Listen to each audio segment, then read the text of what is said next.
tempatnya firman, dan saat pemberitaan firman, biarlah kita benar-benar ada dalam satu pemusatan hati dan pikiran kita. Bapa di surga, terima kasih untuk kemurahan-Mu yang sudah berlaku dalam kami. Begitu nyata pimpinan dan pemeliharaanmu dalam kami, yang tidak membiarkan kami tanpa Dikau sebagai Gembala Agung kami Tuhan, yang dapat merasakan segala pencobaan beban yang kami pikul di masa hidup kami di bumi ini Tuhan. Engkau sudah menanggung semua, Engkau juga akan menolong kami ya Tuhan. Terima kasih Engkau sudah memberikan kami jalan yang menuju kepada hidup yang kekal. Hanya kuatkan kami dalam mengikut Engkau pada langkah-langkah ini, agar jangan sesuatu pun yang dapat menggentarkan dan menakutkan kami, sehingga banyak di antara kami yang akan jatuh. Tetapi lindungilah kami semuanya Tuhan. Sebagaimana firman-Mu, Engkau tidak menginginkan seorang pun akan binasa, tetapi semua kembali kepada Dikau dan bertobat ya Tuhan. Terima kasih Tuhan, terima kasih.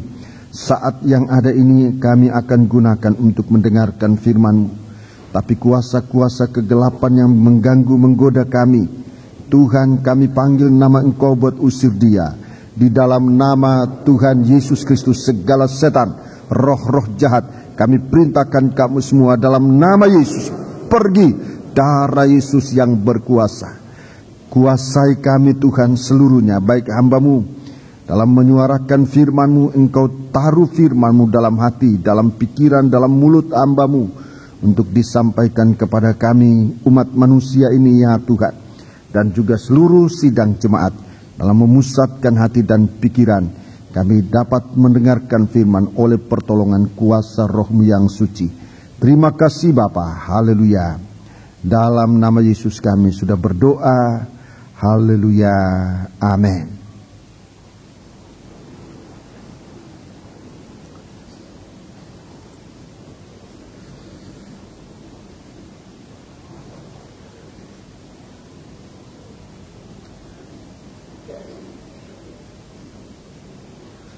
Sidang jemaat yang dikasihi Tuhan, saya menyampaikan salam sejahtera juga kepada rekan-rekan hamba Tuhan yang pada malam ini datang bersama-sama mendengarkan, menerima firman Tuhan, dan kita berdoa bersama-sama supaya firman Tuhan yang akan kita dengar benar-benar merupakan berita yang datang dari surga untuk kita semua. Kita duduk dengan tenang dimanapun saudara sudah memilih tempat. Dari tempat itu biarlah berkat Tuhan dicurahkan kepada saudara-saudara sekalian. Puji Tuhan. Sebelum saya menyampaikan firman Tuhan, saya rindu untuk mengingatkan kepada kita semua. Pertama-tama kita berdoa untuk pelayanan Pasca Persekutuan yang akan diadakan pada tanggal 21 sampai dengan 21 sampai dengan 24 April yang akan datang, akan diadakan di kota Surabaya, tepatnya di Hotel Westin. Kita berdoa supaya segala sesuatu berjalan sesuai dengan rencana yang kita lakukan, dan Tuhanlah yang kiranya akan menggenapkan dalam kita sekalian. Kita mohon kemurahan Tuhan supaya situasi negara kita, situasi dalam masyarakat, semua berjalan dengan baik, dan itu akan membuat kita benar-benar bahagia, dapat berbakti kepada Tuhan,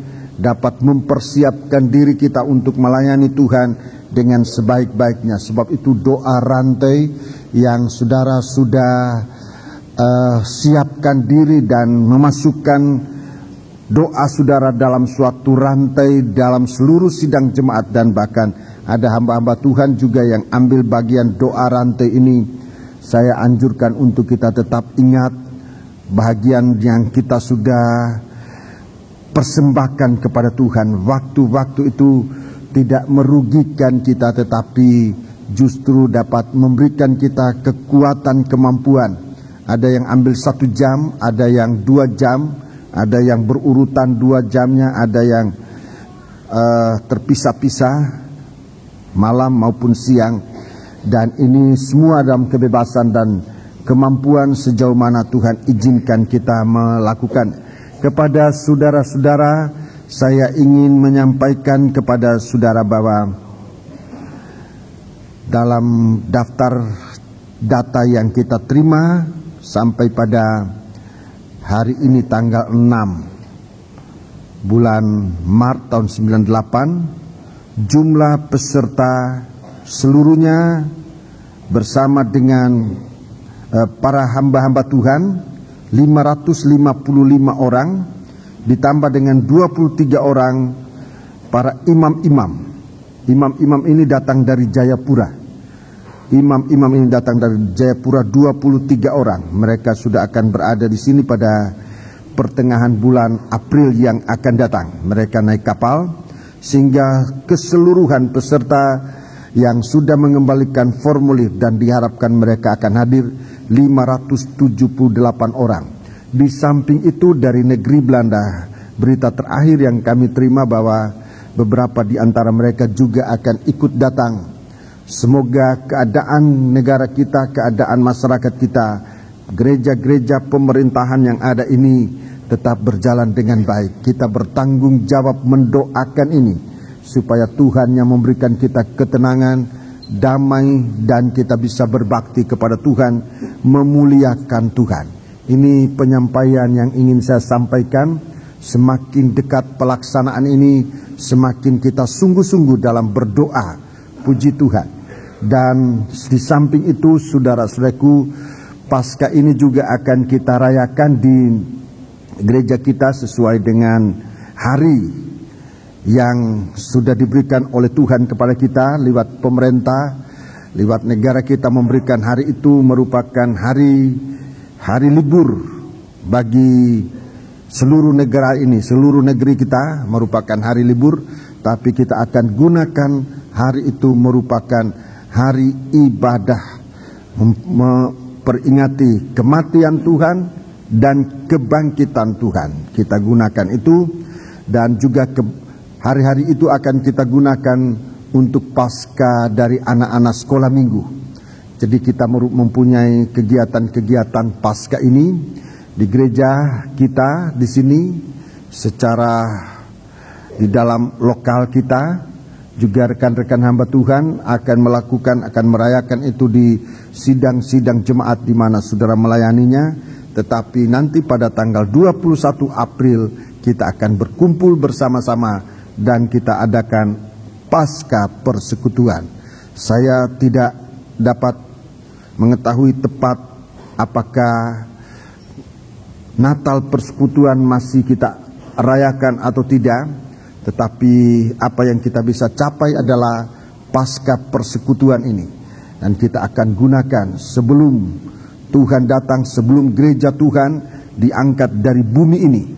Saudara-saudaraku, kita merayakan Paskah yang terakhir merupakan kelepasan dari gereja Tuhan. Biar kita merindukan ini sama seperti bangsa Israel keluar dari Mesir. Mereka banyak diperbudak, banyak disengsarakan di negeri Mesir. Mereka tidak diizinkan untuk keluar. Tapi saat domba Paskah sudah disembelih, saat bangsa Israel sudah menggunakan Paskah dengan sungguh-sungguh, dan pada saat itu juga, pada malam itu juga, bangsa Israel keluar dari negeri Mesir untuk menuju ke negeri perjanjian. Tuhan menjanjikan kita kerajaan surga ini, dan kita akan alami kerajaan surga di bumi 1000 tahun lamanya. Kerajaan damai, kerajaan sentosa, tanpa setan, tanpa dosa. Dan di sana kita semua yang akan masuk sudah mempunyai tubuh yang rohani. Kita akan masuk kerajaan 1000 tahun itu bagaikan Adam dan Hawa dulu masuk ke tempat yang disediakan oleh Allah, ke Firdaus. Firdaus itu akan dikembalikan oleh Tuhan di akhir zaman ini. Firdaus yang sudah diangkat oleh Tuhan nanti akan dikembalikan di bumi ini, saudara-saudaraku, dan kita akan gunakan selama 1000 tahun atau 1 hari bagi Tuhan. 1000 tahun bagi manusia. Dan di sana juga akan didiami oleh mempelai, Adam dan Hawa. Adam yang akhir, itulah Tuhan Yesus Kristus, dan gereja Tuhan sebagai mempelainya. Kerajaan 1000 tahun, kerajaan mempelai. Bedanya dengan Firdaus yang dahulu adalah, Firdaus yang dahulu manusia terbuat dari tanah liat, dari bumi ini, dan ditiupkan roh yang hidup. Sementara nanti Firdaus yang kedua yang akan datang, di mana gereja Tuhan berada bersama Yesus, saudara-saudaraku, didiami oleh manusia yang bukan lagi dari bumi ini, tetapi manusia yang sudah memiliki tubuh yang rohani. Tubuh yang rohani. Saudara bisa membaca ayat-ayat ini seluruhnya dalam 1 Korintus pasal 15. Saudara catat saja, baca di rumah. Jadi kita di sana nanti memiliki tubuh yang rohani. Kalau tetap hidup dalam tabiat daging ini, sudah jelas tidak bisa masuk di dalam Firdaus yang akan dikaruniakan oleh Tuhan untuk dinikmati oleh manusia. Saudara-saudaraku, sebelum kita akan nanti masuk ke Yerusalem baru sesudah 1000 tahun, saudara-saudaraku, gereja Tuhan akan dibawa masuk ke Yerusalem baru. Itu kekal selama-lamanya. Tidak lagi disebut berapa tahun, berapa abad, tetapi hanya kekal selama-lamanya. Firdaus yang akan datang tanpa setan. Firdaus zaman Adam dan Hawa, setan masih bisa masuk. Tapi Firdaus yang akan datang, setan tidak bisa masuk lagi, sebab setan sudah dirantai untuk juga ditahan selama 1000 tahun. Sementara gereja Tuhan bersama Yesus berkerajaan. Dalam kerajaan damai, saudaraku, setan yang mengganggu, menggoda manusia sudah dibelenggu 1000 tahun lamanya. Nanti saya akan tunjukkan ayat-ayatnya dalam pemberitaan berikut. Puji Tuhan.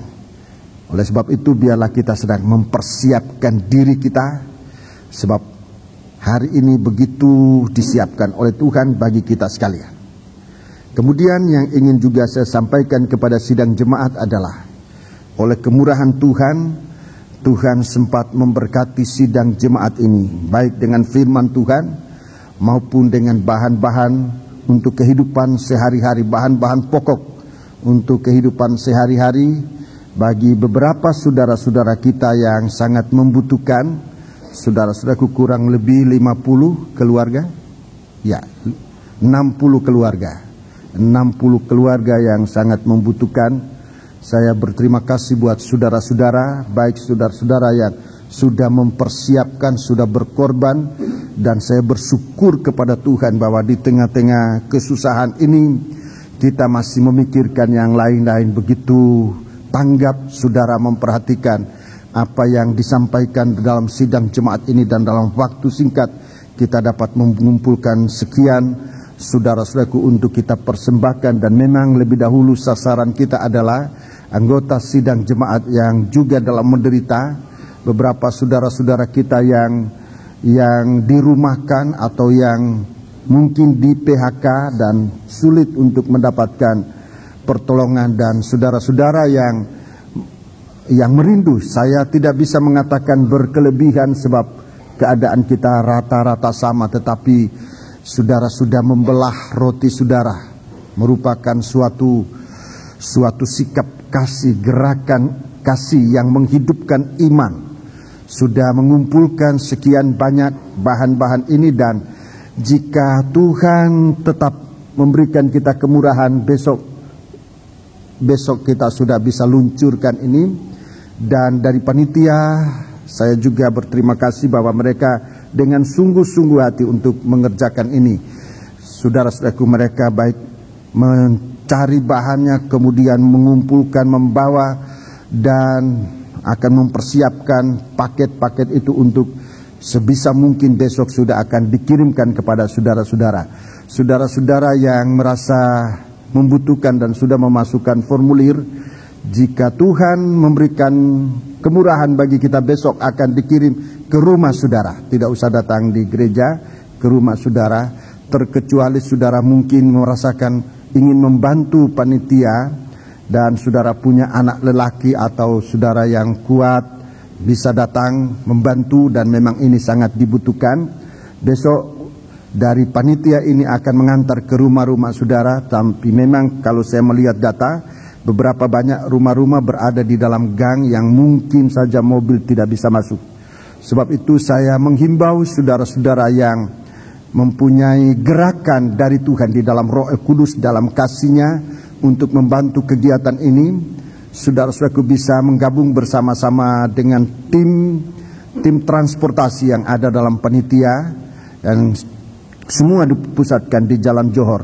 Saya dalam pemikiran saya rupanya, tapi saya tidak tahu bagaimana transportasi, rupanya membutuhkan sepeda motor yang akan mengikut saudara-saudara membantu membawa barang-barang itu. Sebab kalau saya lihat jumlahnya cukup berat, ada yang kira-kira sekian kilogram, cukup berat. Kalau dipikul, kalau saya yang pikul, rasanya saya tidak mampu. Apalagi kalau wanulah, rasanya tidak mampu. Sebab cukup berat. Kalau saya lihat kilogramnya itu cukup berat, terutama beras. Cukup berat, sehingga sangat membutuhkan tenaga bantuan. Kaum muda jika besok tidak sekolah, tidak kuliah, rasanya ini minggu libur semua. Coba-cobalah saudara menggabungkan diri dan sekaligus mengawal jangan terjadi apa-apa dengan kendaraan yang memuat kiriman-kiriman itu. Kita jaga sebisa-bisa mungkin. Memang rasanya dibutuhkan pihak pengamanan, bukan pihak pengamanan yang ada dalam gereja kita untuk turut memikirkan soal itu. Saya sampaikan kepada saudara-saudara sekalian, dan kita berterima kasih bahwa Tuhan bekerja merata di dalam hati kita sekalian. Saya mendengar laporan bahwa tidak semua yang memberikan itu dalam jumlah yang banyak. Ada yang memberikan begitu mengharukan, tetapi kasih Allah sangat dirasakan. Yang memberi itu, di samping dia memang membutuhkan, masih saja dia mengambil bagian untuk mempersembahkan.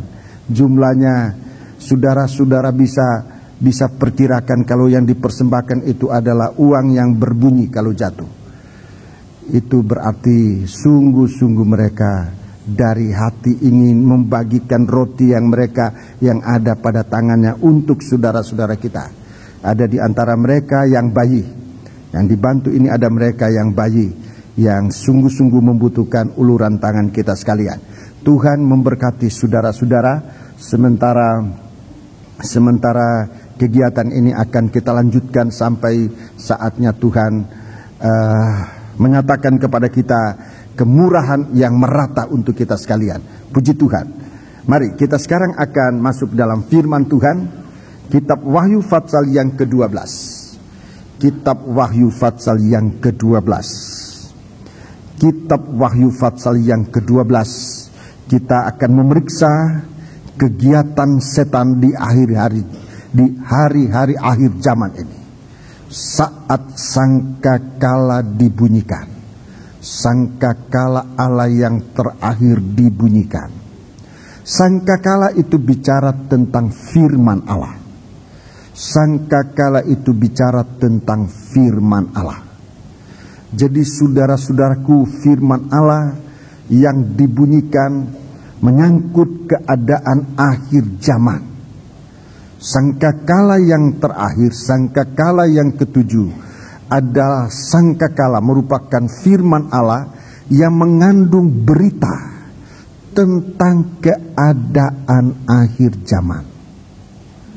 Saudara-saudaraku, begitu cepatnya sangkakala ini, begitu derasnya pemberitaan ini, sehingga bagi orang yang lengah tidak dapat mengejarnya, bagi orang yang dalam keadaan tidak siap akan pasti ketinggalan. Itu sebabnya pemberitaan firman di hari-hari ini merupakan sangkakala yang ditiupkan dan akan ditiupkan sejauh mungkin, membutuhkan kesiapan kita. Dalam setiap kali kita mendengar firman Allah, dalam kita berdoa selalu mohonlah secara pribadi maupun doa yang diucapkan oleh seseorang yang ditugaskan oleh Tuhan, jangan lupa supaya Roh El Kudus memberikan kita kemampuan.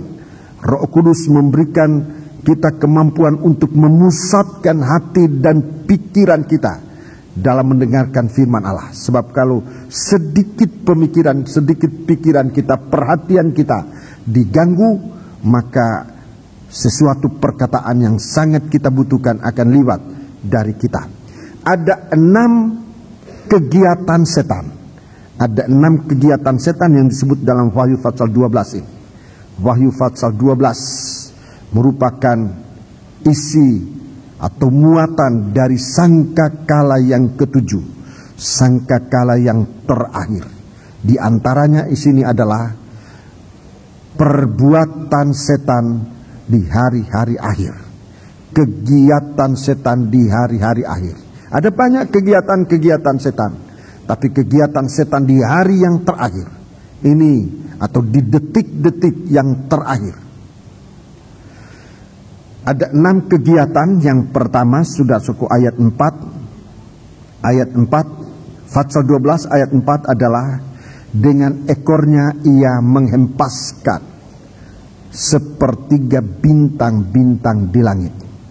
Ini berarti akan terjadi kejatuhan-kejatuhan di antara orang-orang pilihan.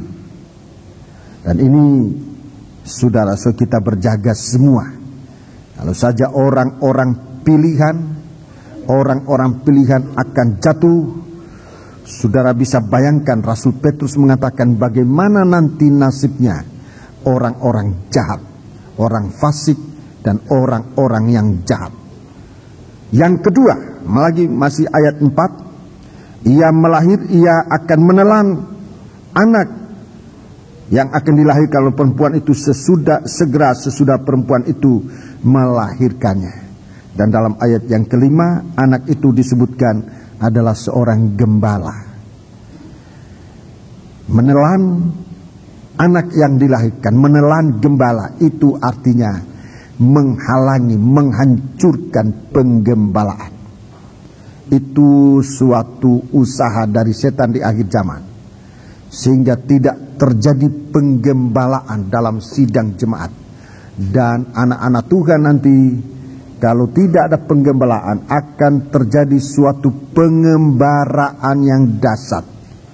Dan itu berarti ditandai dengan kelaparan dan kehausan. Kalau tidak ada penggembalaan, itu berarti akan terjadi suatu kelaparan, suatu kehausan, suatu ketakutan. Ini yang jangan saudara lupa. Jadi domba-domba anak-anak Tuhan akan ditakut-takuti dan memang akan ditimpa ketakutan tinggi. Akan menjadi sangat takut, sedikit guncangan ketakutan sebab tidak punya gembala. Kalau penggembalaan itu nanti akan dikacaukan oleh setan.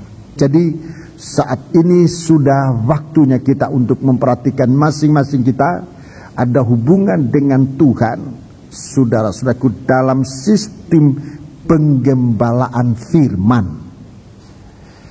Gembala di sini Tuhan tunjukkan kepada firman yang disampaikan kepada kita.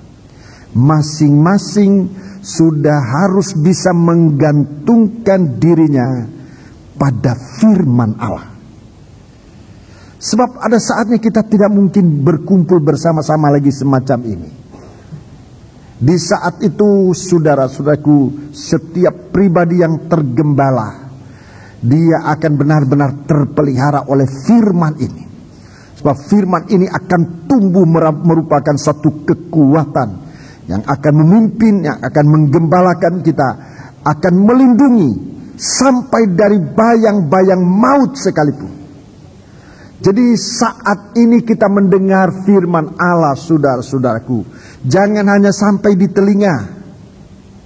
Telinga ini kita akan gunakan untuk mendengar firman Allah, tetapi jangan batasnya di situ.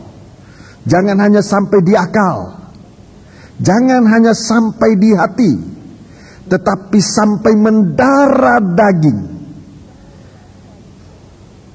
Baik sidang jemaat maupun hamba-hamba Tuhan, di suatu waktu kita nanti akan merasakan bahwa firman yang kita miliki ini sudah mendarah daging.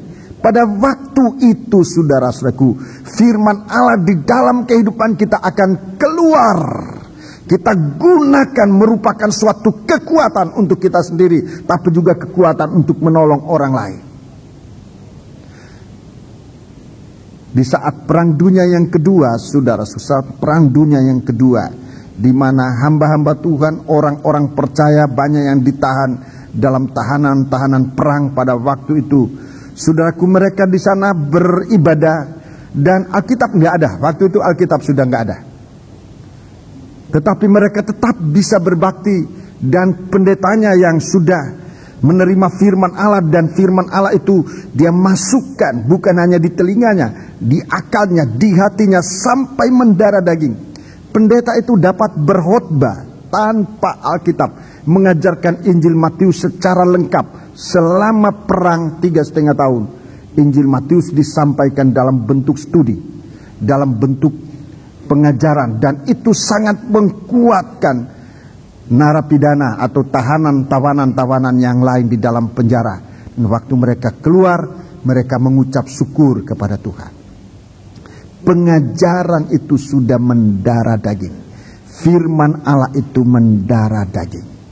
Sebab itu biar kita semua, saudara-saudaraku dan rekan-rekan hamba Tuhan, kita bersama-sama mohon kemurahan Tuhan, supaya firman Allah ini tidak hanya menjadi suatu pengetahuan dan pengertian biasa. Sudah menjadi iman, tetapi iman yang hidup, yang digerakkan, yang dihidupkan oleh kasih Allah. Jadi saat ini, saudara-saudaraku, setan itu akan menghalangi sistem penggembalaan. Artinya firman Allah ini disampaikan. Firman Allah disampaikan sebagai tempat yang paling aman. Menerima firman Allah bagikan tempat yang paling aman. Saudara-saudaraku, Raja Daud dia katakan bagaikan rumput yang banyak di dalam. Mari kita baca Mazmur 23. Saya ingin mengulangi dalam sidang Jumat ini, saya sudah jelaskan pada hari Minggu, tapi saya ingin menjelaskan lagi. Tidak berarti bahwa hari Minggu itu sudah sangat cukup. Memang kalau kita ulangi akan timbul lagi pengertian-pengertian yang lebih dalam. Sebab itu jangan kita merasa bosan. Ayat yang kedua, ayat pertama dan ayat yang kedua. Tuhan adalah gembalaku, Iya, tak akan kekurangan aku. tidak akan kekurangan aku. Terus, Ia membaringkan aku di padang yang berumput hijau. iya, Ia membimbing aku ke air yang tenang. iya. Ia membaringkan aku di padang yang berumput hijau. Ini bicara tentang firman penggembalaan, membuat kita merasa damai, membuat kita merasa sentosa. Sekalipun saudara-saudaraku padang penggembalaan itu, padang belantara, padang penggembalaan itu bukan sedikit binatang buas. Tetapi kalau kita berada di padang penggembalaan, firman penggembalaan itu membuat kita damai. Jadi di sini menerima firman. Firman di sini belum merupakan suatu makanan, tetapi firman di sini merupakan suatu sistem penggembalaan yang membuat kita damai. Yang membuat kita damai hidup ini. Di tengah-tengah padang belantara, itu artinya bumi ini yang penuh dengan binatang buas, tetapi di padang penggembalaan berumput hijau, artinya dalam penggembalaan yang ada pembukaan firman. Di ladang penggembalaan yang ada pembukaan firman, itu tentang rumput hijau. Itu bicara tentang rumput hijau. Jadi di sini firman Allah ini belum disebutkan merupakan suatu makanan, tetapi suatu jaminan kehidupan yang damai. Kemudian dalam ayat yang kelima, Engkau menyediakan hidangan bagiku di hadapan lawanku. Ya, terima kasih. Di hadapan lawanku. Di sini firman yang menjadi makanan. Hidangan di sini firman yang dapat disantap. Ini makanan. Firman ini kita tidak dengar sebagai suatu pidato atau seperti suatu pidato, urutan kata-kata yang menarik atau yang lucu-lucu dan sebagainya. Tetapi di sini adalah firman yang menjadi makanan kita, memenuhi kebutuhan kita, menjawab masalah kita, merupakan jawaban keraguan-raguan dalam suatu masalah. Biar firman menjadi jawaban. Itu sebabnya saya menyampaikan kepada sidang jemaat, di sini memang kita tidak mempunyai waktu khusus untuk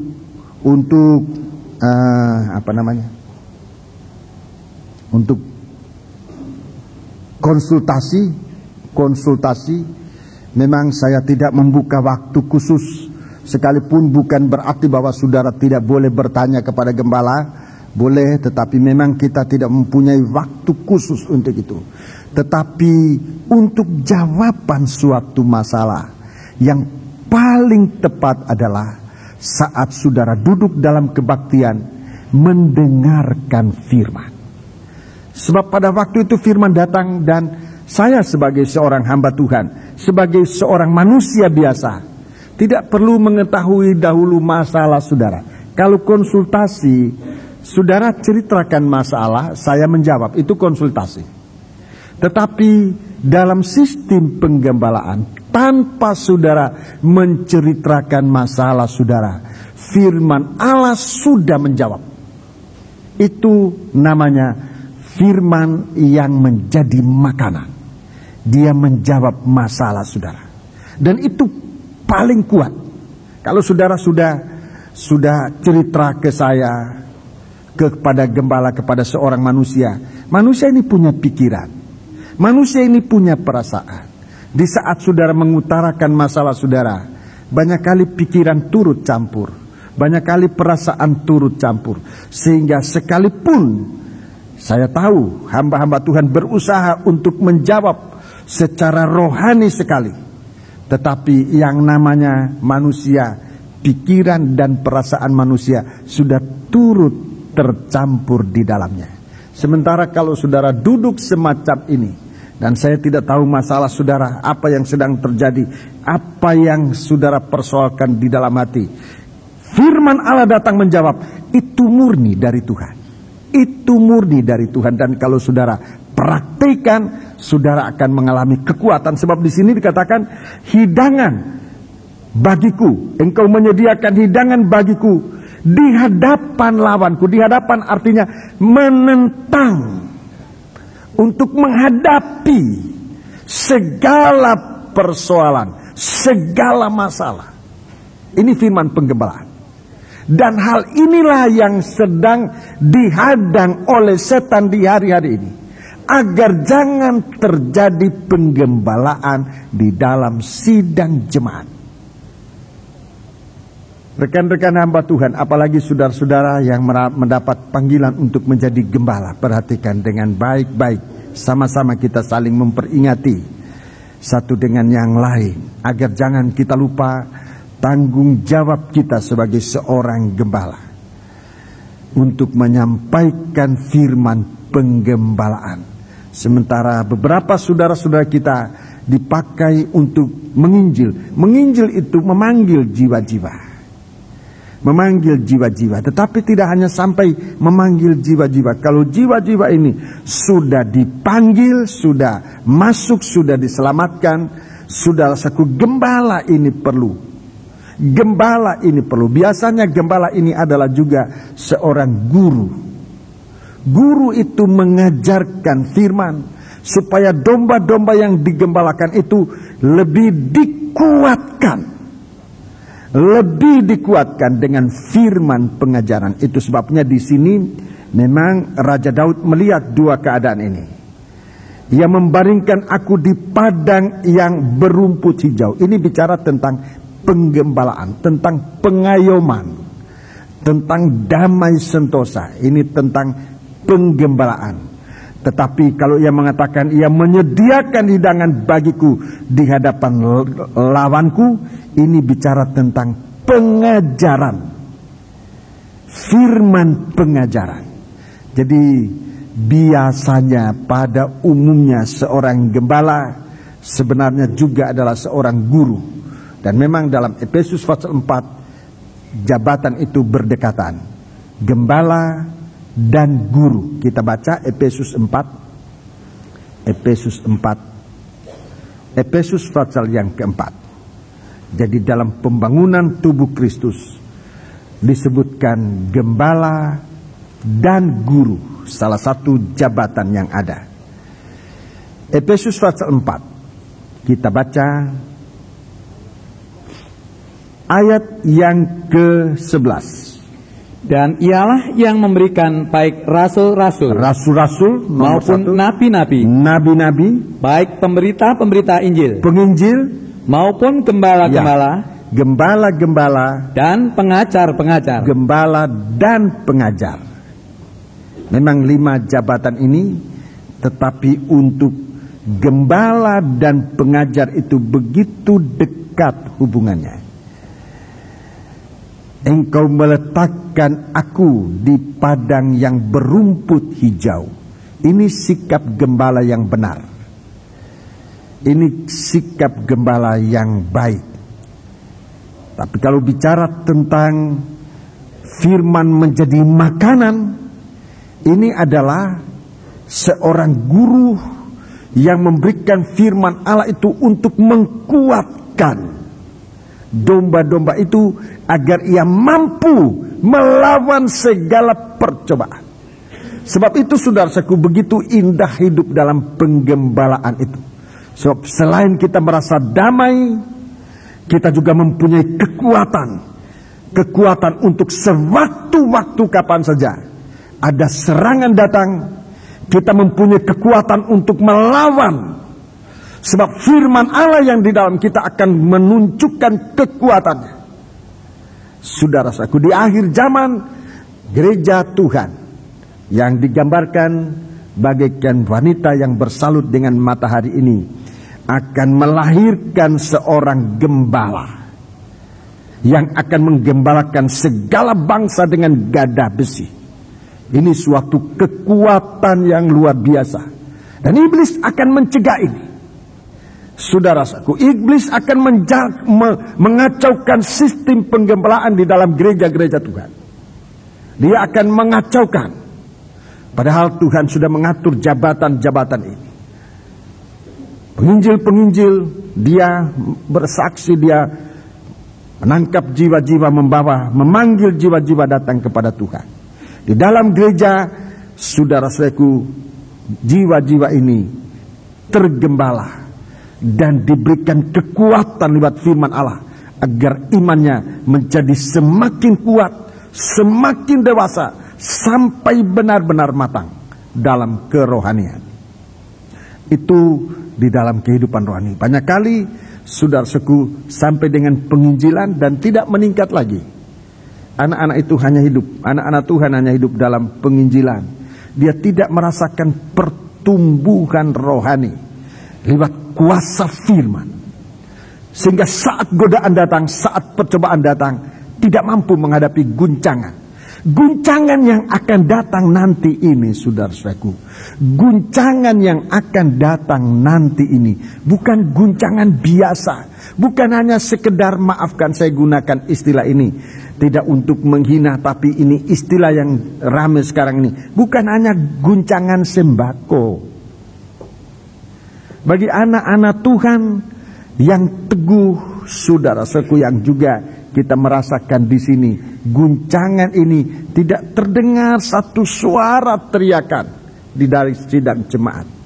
Sekalipun setelah kita periksa ternyata ada yang kekurangan, tetapi tidak dengar suatu guncangan, teriakan, apalagi sampai merusak sana sini, tidak. Mengapa? Sebab ada kekuatan di dalam jiwa saudara. Kalau tidak, guncangan akan terjadi. Sebab itu lanjutkan kekuatan firman dalam hidup saudara menolong saya. Tapi guncangan yang akan datang nanti saudaraku lebih hebat dari guncangan ini. Lebih hebat dari guncangan sembako adalah guncangan di mana pengajaran sesat akan masuk dalam gereja Tuhan. Pengajaran sesat yang dalam Wahyu pasal 2 disebutkan sampai dengan ilmunya setan yang dalam-dalam. Itu akan diajarkan kepada gereja Tuhan. Ilmu setan yang dalam-dalam. Siapa yang akan menerima ilmu setan yang dalam-dalam ini? Adalah anak-anak Tuhan yang tidak memiliki firman di dalam daging dan di dalam darahnya. Yang firman Tuhan tidak mendarah daging di dalam dia. Dia akan hanyut, dia akan guncang. Dia akan guncang. Satu waktu sudah terjadi termasuk di negara kita, di negeri ini. Bagaimana satu penglihatan dari satu saudara tentang neraka. Itu sudah banyak mengguncangkan anak-anak Tuhan. Mengguncangkan anak-anak Tuhan. Sudah mengguncangkan, membuat takut. Tetapi ketakutan semacam itu, saudara-saudaraku, tidak menyelamatkan. Jadi anak-anak Tuhan hanya ditakuti, tetapi mereka tidak bisa mencari di mana keselamatan. Hanya sampai pada takut. Dan itu suatu guncangan yang hebat, yang membuat putus asa. Dan kalau orang sudah putus asa, sudah sulit untuk ditolong lebih lanjut. Sementara kalau kita mendarah daging, setan bisa saja menunjukkan neraka, bisa. Tetapi untuk jalan keselamatan bukan di situ jalannya. Tuhan mau menunjukkan firman. Firman itu yang menguatkan kita. Firman itu yang membimbing kita. Di dalam, coba. Di dalam Mazmur pasal 23. Pengalaman Raja Daud. Seorang raja. Dia seorang gembala. Tetapi dia digembalakan. Sebagai seorang raja, harusnya dia yang memimpin negara. Tetapi dalam perjalanan rohaninya, saudara-saudaraku, Raja Daud seorang raja. Dia juga seorang gembala.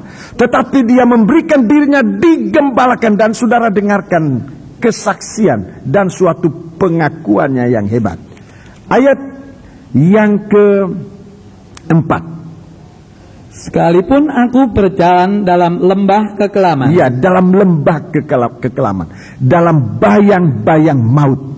Aku tidak takut bahaya. Ya, aku tidak takut bahaya. Sebab engkau besertaku. Engkau besertaku. Firman yang mendarah daging tidak bisa dipisahkan. Engkau besertaku. Terus gadamu dan tongkatmu. Gadamu dan tongkatmu. Itulah yang menghibur aku. Itulah yang menghibur aku.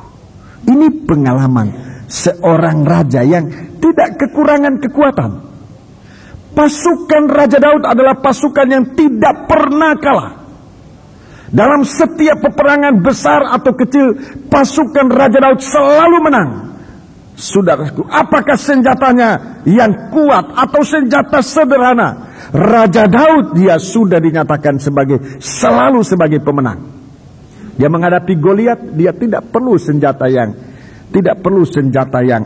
yang hebat. Cukup dengan apa yang dia gunakan sebagai seorang gembala sudah dapat menewaskan Goliat. Tetapi di dalam hal ini, kekuatan yang dimiliki oleh Raja Daud adalah kekuatan dari ia digembalakan oleh Tuhan. Dia tidak mengharapkan pada kekuatan senjata apapun juga, sekalipun dia menggunakan senjata. Tapi bukan di situ pengharapannya. Dia punya pengalaman. Dia punya apa saja, saudara-saudaraku. Tetapi dalam menghadapi bayang maut atau lembah kekelaman, kehidupan yang tergembala yang membuat dia tenang. Aku tidak merasa takut bahaya. sebab engkau besertaku.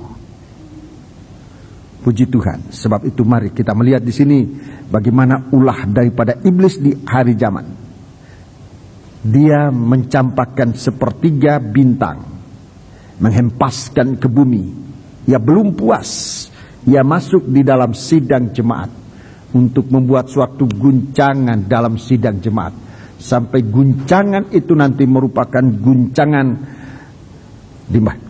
di mana pengajaran, makanan akan diracuni oleh setan. Makanan akan diracuni oleh setan. Bukan makanan jasmani, bukan. Tapi makanan firman Allah itu akan ditaruh racun oleh setan.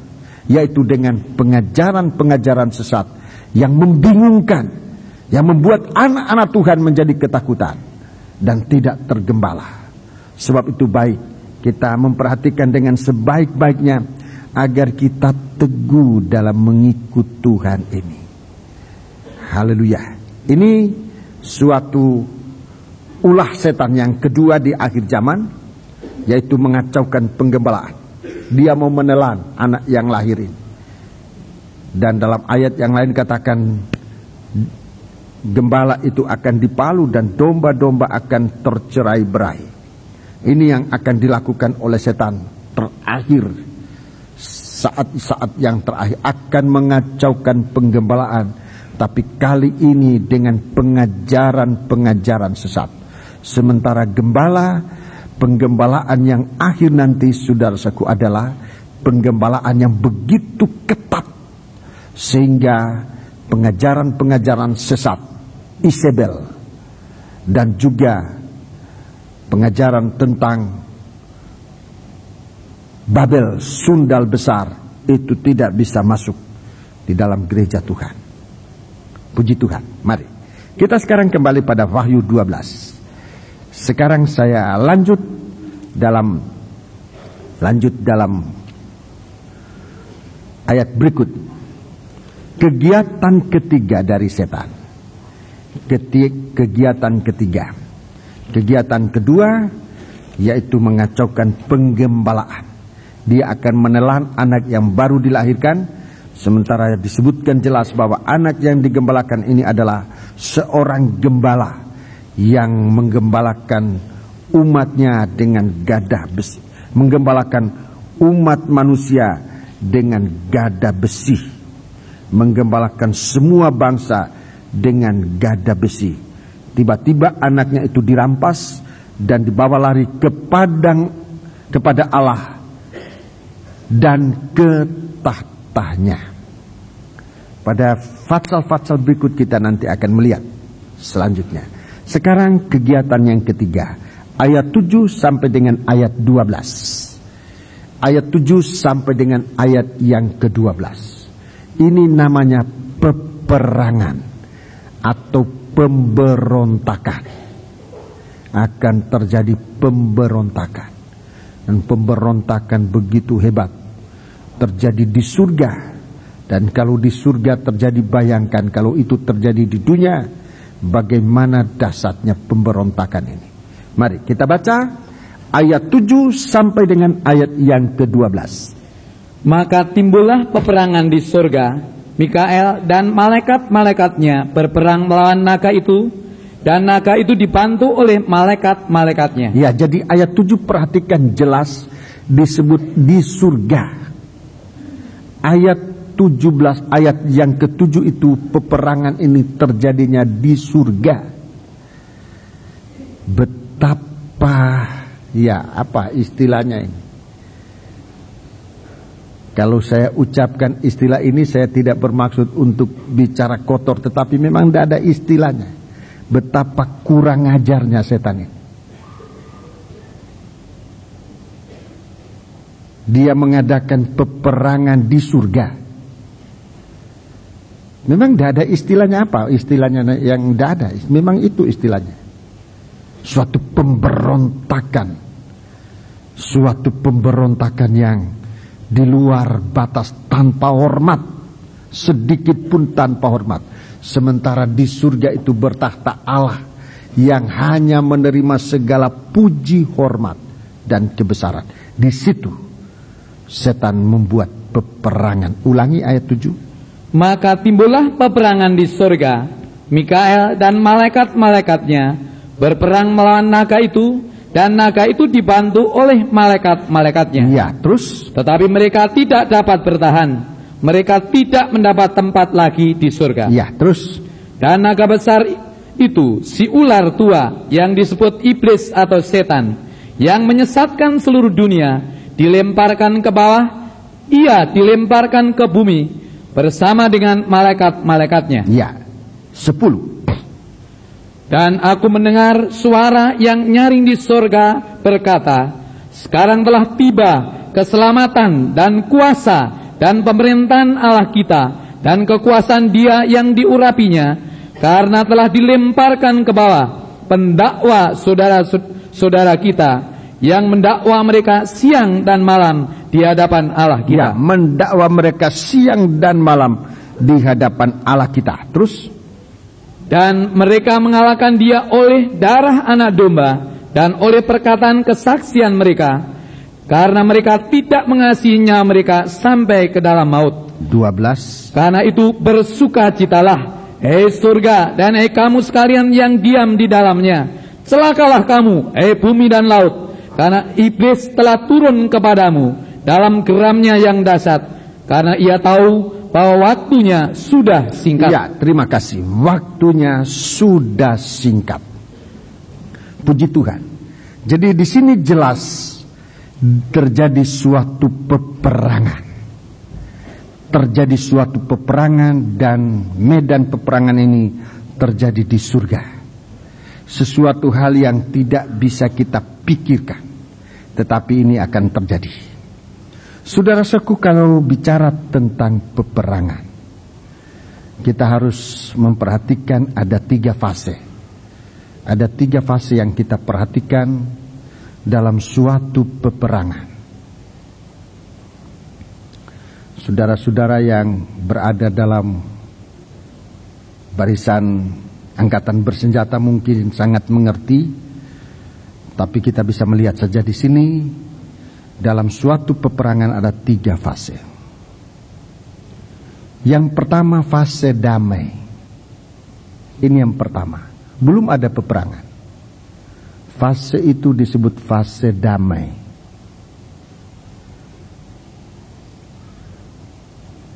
Jadi memang belum ada peperangan, masih disebut damai. Tapi saudara perhatikan, fase damai sebetulnya adalah fase di mana persiapan ledakan akan terjadi. Jadi itu masa damai. Masa damai itu sebetulnya suatu masa di mana terjadi suatu proses, terjadi suatu hal-hal yang membuat nanti suatu ledakan. Jadi yang kedua, saudaraku, fase yang kedua adalah peperangan itu sendiri, ledakan. Jadi suatu ledakan, suatu peperangan, proses ledakan terjadi di masa damai, mendahului peperangan. Dan ini kita harus waspada dalam hal ini. Kemudian yang ketiga, fase yang ketiga, hasil, akibatnya apa? Itu yang ketiga. Akibat peperangan itu apa? Ada yang menang, ada yang kalah, tetapi kedua-duanya menanggung akibat. 3 fase ini yang kita lihat di dalam penulisan ayat ini. Penulisan ayat-ayat yang kita baca. Sudah dalam pasal 12 ini memang dinyatakan itu. Jadi sebelumnya memang ada ayat 4 dan ayat 5, di mana tadi kita sudah bicara tentang terjadinya suatu penggembalaan, terjadinya suatu suasana sebenarnya damai. Tetapi kita perhatikan di saat itu sebenarnya terjadi suatu proses penyusunan kekuatan, penyusunan untuk membuat suatu ledakan yang disebutkan peperangan. Sedangkan ayat 7 ini sudah merupakan suatu ledakan peperangan di surga. Tapi kita sudah lihat jelasnya bahwa dua kubu, dua pasukan, baik Mikael maupun setan, ternyata punya kekuatan. Ternyata punya tentara-tentara yang disebut malaikat-malaikatnya. Punya kekuatan-kekuatan. Di mana mereka mendapat kekuatan ini? Terjadinya justru sebelum perang. Jadi di masa ini, saudara-saudaraku, masa kita harus, di saat kita harus sudah waspada, kita ini di pihak siapa? Di saat penggembalaan itu sebenarnya Tuhan sedang memilih siapa kita ini, siapa punya. Di saat semacam ini kita sedang disiapkan, apakah kita disiapkan untuk selamat atau hanya untuk menjadi pengikut dari setan yang akan dibinasakan. Masa ini, saudara-saudaraku, masa kita harus sudah sadar, sesadar-sadarnya kita sedang dibentuk oleh suatu kekuatan. Hanya mau lihat kekuatan apa yang terbentuk di dalam kita. Kekuatan Allah atau kekuatan setan. Malaikat Allah atau malaikatnya setan. Saudara-saudara, saya menyampaikan ini kepada kita sekalian untuk kita bisa membawa kehidupan kita dalam suatu pengertian tentang pengikutan kita. Siapa yang kita ikut sekarang ini? Siapa yang kita ikuti sekarang ini? Kita ikut Tuhan atau yang lain? Kalau kita ikut yang lain berarti nanti akan menjadi pasukan dari setan-setan. Sementara kalau kita ikut Tuhan, saudara-saudaraku, Tuhan sudah menampilkan dirinya. Dalam Injil Yohanes pasal yang ke-10.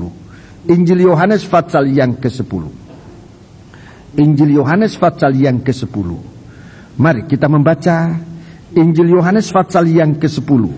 Dia menampilkan dirinya di sini. Ayat yang ke-11 dan ayat yang ke-14. Akulah gembala yang baik. Ya, terima kasih ayat 14. Akulah gembala yang baik. Terus? Dan aku mengenal domba-dombaku, dan domba-dombaku mengenal aku. Ya, terima kasih. Ini Tuhan menampilkan dirinya sebagai gembala yang baik. Ayat yang keempat, ayat yang ketiga dan empat. Untuk dia penjaga membuka pintu, dan domba-domba mendengarkan suaranya, dan ia memanggil domba-dombanya masing-masing menurut namanya dan menuntunnya keluar. Jika semua dombanya telah dibawanya keluar, ia berjalan di depan mereka, dan domba-domba itu mengikuti dia karena mereka mengenal suaranya. Ya, terima kasih. Ini yang diterapkan oleh Tuhan di hari-hari ini. Sistem penggembalaan di masa damai ini. Dalam perjanjian baru, Tuhan menampilkan diri sebagai gembala yang baik, memberikan saudaraku suatu sistem penggembalaan. Dengan memperkenalkan dirinya lebih dahulu, dia memperkenalkan dirinya sebagai pintu dalam ayat ke-9. Coba baca. Akulah pintu, barang siapa masuk melalui aku, ia akan selamat, dan ia akan masuk dan keluar, dan menemukan padang rumput. Ya, terima kasih. Ini sistem penggembalaan yang Tuhan berikan. Memperkenalkan dirinya lebih dahulu sebagai pintu. Pasal 10 Injil Yohanes berada dalam tanda tirai. Itu perobekan daging. Tirai itu perobekan daging. Tidak enak buat daging. Tuhan memperkenalkan dirinya mulai dengan yang tidak enak. Mulai dengan sistem perobekan daging. Dia mulai memperkenalkan dirinya. Ini sistem yang luar biasa, saudara. yang nanti akan dikacaukan oleh setan di hari-hari ini. Jadi dia memperkenalkan diri kepada domba-domba sebelum dia mengatakan aku ini gembala yang baik. Lebih dahulu dia menunjukkan dirinya, dia adalah pintu. Dia menunjukkan pengalaman sengsara, pengalaman kematian lebih dahulu. Merupakan suatu ujian, merupakan suatu tes. Siapa dia yang akan menjadi pengikutnya? Kalau seseorang bisa masuk di dalam pintu itu artinya masuk mau menerima pengalaman kematian bersama dia, pengalaman sengsara bersama dia. Inilah tentara-tentaranya Tuhan. Inilah miliknya Tuhan. Orang ini di saat apapun juga tidak akan pernah jatuh.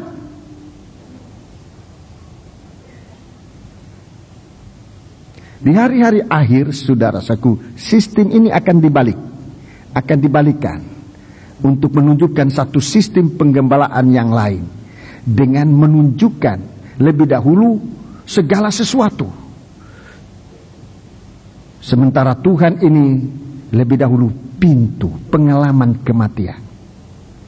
Penggembalaan di akhir zaman akan dibalik, menawarkan dulu yang indah-indah, yang enak-enak. Tetapi orang-orang semacam ini di saat guncangan tidak kuat, dia akan gugur. Kalau mengikut Tuhan, dimulai dengan ditawari dengan perkara-perkara yang indah-indah, yang saudara-saudaraku bagi daging, yang indah-indah bagi daging. Tetapi jiwa tidak mengerti. Ini berbahaya. Sementara kalau Tuhan menampakkan diri yang bagi daging ini tidak enak, tetapi yang rohani begitu jelas jalannya Tuhan. Inilah anak-anak Tuhan yang kuat. Jadi masa damai ini pada pintu ini, perobekan daging. Pendeta Injono selalu bicara sama kami murid-muridnya kalau dalam kesulitan. Dia selalu katakan, kamu sudah di jalan yang benar, jalan saja, lanjutkan. Kamu sudah berada pada jalan yang benar. Kami sulit di sini, kami mengalami banyak sengsara. Kamu sudah berada pada jalan yang benar. Itu didikan yang saya terima. Itu didikan yang saya terima. Dimulai dengan pengalaman kematian. Itu jalan yang benar. Tapi kalau mulai kita diterima dalam keadaan hosana, di belakang hosana itu baru ada salib. Belum tentu mampu pikul salib itu. Tapi kalau kita sudah disiapkan oleh Tuhan, saat salib itu datang, kita sudah bersama dengan Dia. Kita tidak takut sekalipun harus melewati lembah bayang-bayang maut sekalipun. Puji Tuhan. Itu sebabnya saudara-saudaraku perhatikan sistem ini. Tuhan menggembalakan kita. Bagaimana Tuhan memulai menggembalakan kita? Dia berdiri sebagai pintu. Dia menerima kita pada pintu, bukan lewat jendela. Saya dalam pengalaman di hari-hari ini melihat syukur kepada Tuhan bahwa Tuhan membimbing demikian. Dan begitu banyak teman-teman yang tidak mau lewat pintu, semuanya gugur. Semuanya gugur. Dia tidak bisa bertahan melawan panjangnya perjalanan ini yang ditandai dengan kerikil-kerikil dan sebagainya. Sebab tidak pada pintu yang sempit. Siapa yang masuk melalui aku, ia akan selamat dan ia akan masuk dan keluar dan menemukan padang rumput. Jadi tidak padang rumput lebih dahulu yang dia tawarkan, pintu lebih dahulu. Masuk pintu baru ada padang rumput. Tidak padang rumput lebih dahulu pintu. Aku datang supaya mereka mempunyai hidup dan mempunyainya dalam segala kelimpahan. Ini suatu rahasia penggembalaan. Masuk lewat pintu, kita menemukan rumput, kita menemukan hidup yang berkelimpahan. Perkataan berkelimpahan tidak bicara soal jumlah, banyak atau sedikit, bukan. Tapi kepuasan yang luar biasa yang dapat kita bagikan dan dirasakan oleh umat Tuhan, baik secara jasmani maupun rohani. Kelimpahan seorang hamba Tuhan, apalagi dia seorang gembala, itu bisa dirasakan oleh sidang jemaat. Tapi kalau kita sendiri tidak masuk pada pintu, kita sendiri kekurangan, bagaimana kita bisa membagikan kepada domba-domba yang dipercayakan oleh Tuhan untuk dibawa kepada satu padang rumput penggembalaan, di mana Kristus tampil sebagai gembala yang baik. Jadi di sini Yesus tampil sebagai gembala yang baik, sebab dia menunjukkan satu sistem penggembalaan yang benar. Dia disebut gembala yang baik sebab ia menuntun jemaat, sidang jemaat dalam pengalaman yang benar. Lewat pintu itu dia akan keluar dan domba-domba mengikut dia. Sebab dikatakan domba-domba itu mengenal suara gembalanya. Mengenal suara gembalanya. Domba-domba itu mengenal suara gembalanya. Suara gembala adalah firman. Suara gembala adalah firman Allah. Kita sekarang sedang diajar oleh Tuhan untuk sangat mengerti apa arti firman yang disampaikan kepada kita. Saudaraku, pengertian bukan pengertian akal ini, tapi pengertian yang tersirat di dalam hati kita. Sehingga tidak banyak kali pengertian ini tidak bisa dibahasakan dengan perkataan, tetapi dapat dialami secara lugas oleh kita sendiri maupun oleh sesama kita.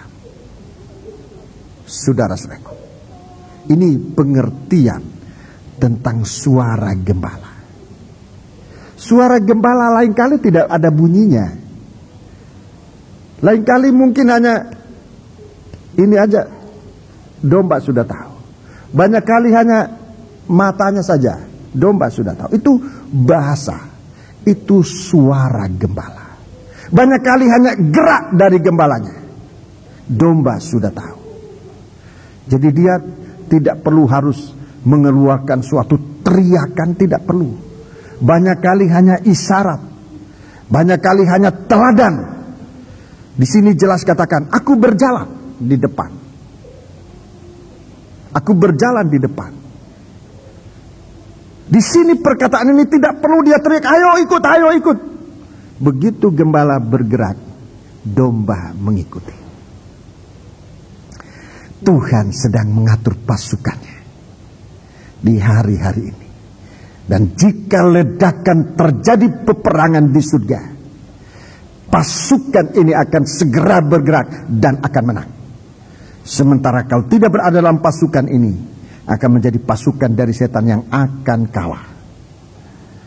Sebab itu saudaraku, masa damai, masa di mana penyusunan dan proses terjadinya peledakan adalah saat-saat semacam ini. Sebab itu saudaraku, biarlah kita mau sungguh-sungguh dalam kehidupan kita. Kalau saudara melihat situasi-situasi ini, seakan ada sesuatu hal yang akan terjadi. Proses ini sudah lama terjadi, tanpa disadari. Terjadi di saat kita merasa aman, merasa damai. Sebetulnya proses itu sudah terjadi. Kalau nanti terjadi ledakan, bukan di situ proses ledakan. Proses ledakan sudah terjadi sebelumnya. Sekarang di mana kita berada, saudara-saudaraku. Sebab itu biar kita mau mengerti suara gembala. Di hari-hari ini saatnya kita mengerti suara gembala. Coba kita baca dalam 1 Tesalonika pasal yang kelima. Surat 1 Tesalonika pasal yang kelima. Jadi ini proses, ini suatu fase yang pertama ini, saudaraku. Penyusunan terjadinya suatu ledakan itu di masa mendahului ledakan itu sendiri. 1 Tesalonika pasal yang kelima, ayat yang pertama. Tetapi tentang zaman dan masa, saudara-saudara, tidak perlu dituliskan Tidak kepadamu. perlu dituliskan. Karena kamu sendiri tahu benar-benar bahwa hari Tuhan datang seperti pencuri pada malam. Perhatikan ayat 3. Apabila mereka mengatakan, Ini masa proses terjadinya suatu ledakan. Ayat 3. Apabila mereka mengatakan, semuanya damai dan aman. semuanya damai dan aman. Maka tiba-tiba mereka ditimpa oleh kebinasaan. Maka tiba-tiba terjadi ledakan. Terjadi kebinasaan. Terus Seperti seorang perempuan yang hamil ditimpa oleh sakit bersalin, mereka pasti tidak akan luput. ini rasanya sudah begitu jelas. Firman Allah ceritakan saat damai, saat kita dalam penggembalaan. Coba perhatikan bagaimana kesetiaan kita sekarang dalam penggembalaan untuk mengerti suara gembala, mengerti komandonya Sang Gembala Agung dalam firman, mengerti perintahnya, mengerti tegurannya, mengerti nasihatnya, mengerti suatu bahasa isyarat, teladannya. Di saat-saat ini, saat proses ledakan terjadi, kita mempelajari suara gembala untuk tahu apa yang harus kita lakukan. Jika kita tidak dalam penggembalaan, di saat terjadi ledakan akan kalang kabut, tidak mengerti apa yang harus kita lakukan. Sebab itu, saudaraku, kita perhatikan, sebab saat ini Tuhan sedang memisahkan orang-orangnya yang akan menjadi miliknya, yang akan memihak kepada Dia, sementara yang lain yang nanti akan terhilang. Dia akan berjalan di depan. Domba-domba itu mengikut sebab mengerti suara gembala. Dan suara ini tidak selalu didengar dengan bunyi. Hanya kita lihat gerakan, hanya kita lihat isyarat, hanya kita lihat apa yang dilakukan oleh gembala. Di suatu waktu memang ada suatu suara, teguran, nasihat, didikan, dan sebagainya. Ini suara gembala yang harus kita mengerti. Ibrani pasal yang ke-12. Ibrani pasal yang ke-12. Ibrani pasal yang ke-12. Ibrani pasal yang ke-12.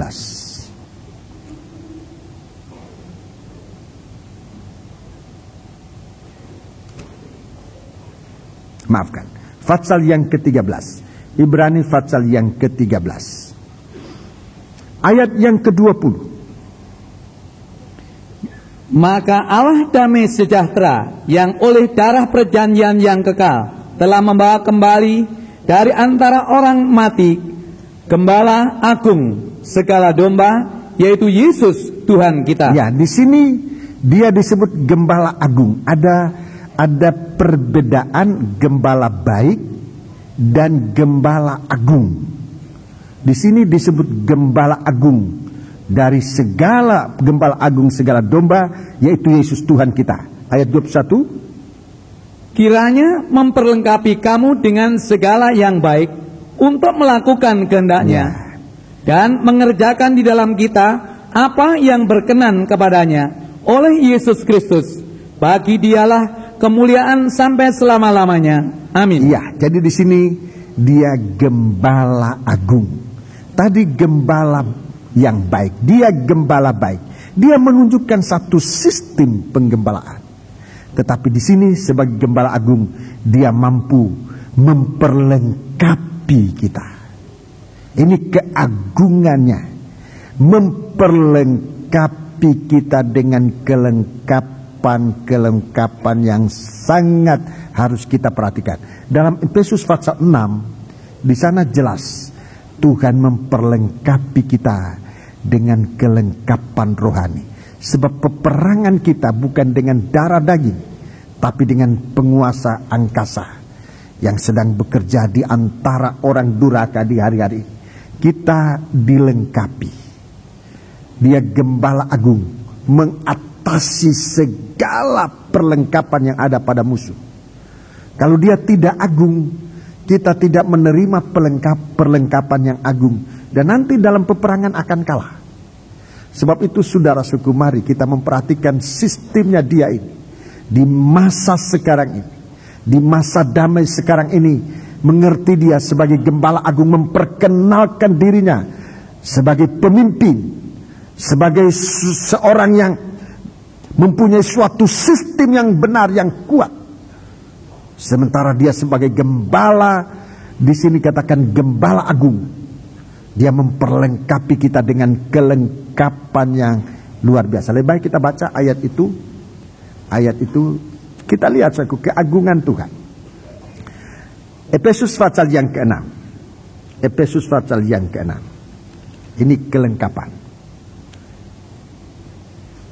Saudara baca ayat yang ke-10 sampai dengan ayat yang ke-20, tetapi untuk menyingkat waktu kita baca ayat yang ke-14. Ayat yang ke-13. Sebab itu ambillah seluruh perlengkapan senjata Allah. Ya, itu yang dikatakan sebagai gembala agung. Dia memperlengkapi kita. Di masa sekarang ini kita sedang diperlengkapi. Ambillah seluruh kelengkapan senjata Allah, supaya kamu dapat mengadakan perlawanan pada hari yang jahat itu, dan tetap berdiri sesudah kamu menyelesaikan segala sesuatu. Jadi sesudah kita melayani masih ada suatu tugas, yaitu ini, suatu perlawanan, suatu peperangan yang dahsyat. Ayat yang ke-14. Jadi berdirilah tegap, berikat pinggangkan kebenaran, dan berbaju sirahkan keadilan. Ya, terus kakimu berkasutkan kerelaan untuk memberitakan Injil damai sejahtera. Ya. Dalam segala keadaan pergunakanlah perisai iman. Terus. Dan dengan perisai iman itu kamu akan dapat memadamkan semua panah api dari si jahat. Terus. Dan terimalah ketopong keselamatan dan pedang roh, yaitu firman Allah. Dalam segala doa dan permohonan, berdoalah setiap waktu di dalam roh, dan berjaga-jagalah di dalam doamu itu dengan permohonan yang tidak putus-putusnya untuk segala orang kudus. Ya, itu sebabnya kita adakan doa rantai ini, supaya permohonan itu tidak putus-putus untuk segala orang kudus. Juga untuk aku, supaya kepadaku, jika aku membuka mulutku, dikaruniakan perkataan yang benar, agar dengan keberanian aku memberitakan rahasia Injil. Ya, terus. Yang kulayani sebagai utusan yang dipenjarakan. Berdoalah supaya dengan keberanian aku menyatakannya, sebagaimana seharusnya aku berbicara. Iya, terima kasih. Ini saudara juga bisa baca dalam 1 Korintus pasal yang 1 Tesalonika pasal yang ke-5 tadi, ayat-ayat selanjutnya punya ketopong, punya tapal dada dan sebagainya. Kalau kita lihat senjata-senjata ini, baik senjata untuk bertahan maupun senjata untuk menyerang, maka jelas kita melihat bahwa Tuhan sama sekali tidak memberikan komando untuk mundur, untuk balik belakang dan lari. Sebab apa yang dipersiapkan dengan senjata-senjata ini benar-benar suatu kekuatan, dengan adanya satu tameng, satu perisai. Saudara-saudaraku, perisai itu jelas di depan, tidak di belakang. Berarti kalau kita berbalik tinggalkan Tuhan, kita akan kena mata panah dari si iblis ini. Menggunakan tameng itu jelas seteru itu harus dihadapi. Dan biarlah kita menjadi orang yang setia, tidak untuk mundur, tidak untuk berbalik meninggalkan Tuhan, tetapi kita terus berada bersama Tuhan, mengikut Dia. Dia adalah gembala agung. Dengan kelengkapan-kelengkapan ini memberikan kita suatu kemenangan. Jadi ini fase yang kita alami sekarang, mengenal Dia sebagai gembala yang baik, mengenal dia sebagai Gembala Agung, ada kelengkapannya. Yang terakhir, dia penghulu gembala. 1 Petrus pasal yang kelima. 1 Petrus pasal yang kelima. 1 Petrus pasal yang kelima.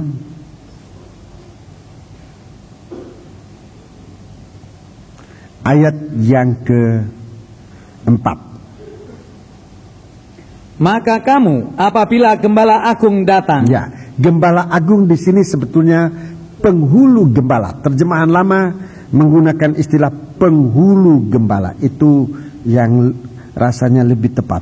Komandan, penghulu gembala, komandan yang utama. Ayat coba penghulu gembala, ayat 4. Maka kamu apabila penghulu gembala datang, kamu akan menerima mahkota kemuliaan yang tidak dapat layu. 5. Demikian jugalah kamu, orang-orang muda, tunduklah kepada orang-orang yang tua, dan kamu semua rendahkanlah dirimu seorang terhadap yang lain, sebab Allah menentang orang yang congkak, tetapi mengasihani orang yang rendah hati. Iya, terima kasih. Jadi ini sebagai penghulu gembala, sebagai komandan, dia mengajar kita untuk dapat merendahkan diri satu terhadap yang lain. Ini keagungan. Keagungan kita dalam mengikut dia bukan kalau kita merasa diri kita lebih dari yang lain. Di situ justru letak kekalahan kita. Tapi kalau kita merendahkan diri serendah-rendahnya, itu berarti kita menempatkan Kristus sebagai Gembala Agung. Dan dialah yang memberikan kita kemenangan. Saat kita menempatkan diri sebagai Gembala Agung atau penghulu gembala, saat kita merendahkan diri, itu berarti kita meletakkan dia, menempatkan diri di belakang penghulu gembala itu. Dia yang berperang ganti kita. Di dalam peperangan, saudara-saudaraku, kita diajarkan untuk bisa meniarap serendah-rendahnya. Banyak kali dalam latihan itu dikasih ukuran. Kemudian pelor datang, berani muncul sedikit kena dalam latihan itu. Jadi harus betul-betul merayap, merendahkan diri. Di situ letak kemenangan. Saat ini, saat persiapan kita dilatih oleh Tuhan untuk mengerti suara gembala, untuk menerima perlengkapan, untuk tahu merendahkan diri serendah-rendahnya. Inilah pasukan Tuhan yang nanti akan berkemenangan. Pada fase yang kedua terjadi suatu peperangan. Orang-orang yang sedang disiapkan ini akan menerima kemenangan. Dalam Wahyu pasal yang ke-12, dalam Wahyu pasal yang ke-12, Wahyu pasal yang ke-12, Wahyu pasal yang ke-12, kemenangan itu dimiliki oleh anak-anak Tuhan, oleh malaikat-malaikatnya dan anak-anak Tuhan. Mari kita membaca ayat 11, ayat yang ke-11. Dan mereka mengalahkan dia oleh darah anak domba. Oleh darah, tanda pengalaman kematian. Darah ini pengalaman kematian. Darah yang ada pada pintu. Dulu bangsa Israel, darah Paskah itu ada pada pintu. Ini yang memberikan kemenangan. Persekutuan kita dengan korban Kristus, itu yang memberikan kita kemenangan. Darah anak domba. Terus, dan oleh perkataan kesaksian mereka. Dan oleh perkataan kesaksian mereka, karena mereka tidak mengasihi nyawa mereka sampai ke dalam maut. Jadi perjalanan hidup yang selalu kena percikan darah. Ini kesaksian. Ini kesaksian. Perjalanan hidup yang selalu dipercik dengan darah. Dalam 1 Petrus pasal yang kedua, 1 Petrus pasal yang kedua, ini kesaksian Yesus. Ini kesaksian Yesus yang ditinggalkannya bagi kita, anak-anak Tuhan. 1 Petrus pasal yang kedua. Jadi ada ada dua yang diberikan oleh Tuhan, darahnya dan kesaksian. Jadi begitu kuat kesaksian anak-anak Tuhan itu dapat mengalahkan setan. Mari kita lihat kesaksian model apa. Ayat yang ke-21. 1 Petrus pasal 2, baiknya kita baca ayat 20. Sebab dapatkah disebut pujian jika kamu menderita pukulan karena kamu berbuat dosa? Iya, terus. Tetapi jika kamu berbuat baik dan karena itu kamu harus menderita, maka itu adalah kasih karunia pada Allah. Coba perhatikan ini ayat 21. Ini kesaksian. Sebab untuk itulah kamu dipanggil. Untuk itu kamu dipanggil. Karena Kristus pun telah menderita untuk kamu dan telah meninggalkan teladan bagimu, supaya kamu mengikuti jejaknya. Supaya kamu mengikuti jejaknya. Perhatikan, jejaknya ini bagaimana? Ia tidak berbuat dosa. Dalam pengalaman kematian, dalam percobaan, jangan kita berbuat dosa. Dalam pengalaman keberkatan, jangan kita berbuat dosa.